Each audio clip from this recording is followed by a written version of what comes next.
இந்த கொரோனா காலத்தில் 11 மாசம் ரேஷன் கடையில் இலவசமா விலை இல்லாம அரிசி பருப்பு என்ன கொடுத்தோமா இல்லையா? கொடுத்தீங்களா இல்லையா? 11 மாசம் கொடுத்தோம். 1000 ரூபாய் பணம் கொடுத்தோம்.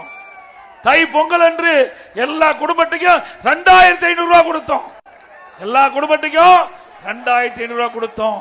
இந்த டெல்டா மாவட்டத்தில் இருக்கிற விவசாயிகள் தை பிறந்தால் வழி பிறக்கும், தை பொங்கல் எல்லா இல்லங்களிலும் சிறப்பாக பொங்கல் பொங்க வேண்டும் என்ற அடிப்படையில் மக்கள் கேட்கல, அரசாங்கமே மக்களுடைய எண்ணத்தை நிறைவேற்றுகின்ற வரும் டெல்டா மாவட்ட மக்கள் அப்படியே பொங்கலை அழகாக கொண்டாடினார்கள். அண்ணா திமுக ஆட்சியில் எல்லா குடும்பத்தையும் 2500 ரூபாய் கொடுத்தோம்.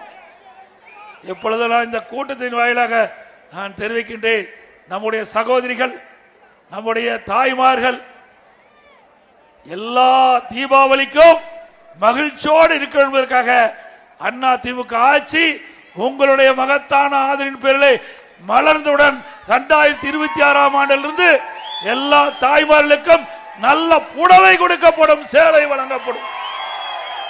எல்லா தீபாவளிக்கும் அற்புதமான சேலை, நீங்கள் நினைக்கின்ற மாதிரி அற்புதமான சேலை நம்முடைய சகோதரிகளுக்கு தாய்மார்களுக்கு வழங்கப்படும் என்ற மகிழ்ச்சியான செய்தியை நேரத்தில் தெரிவிக்கிறேன்.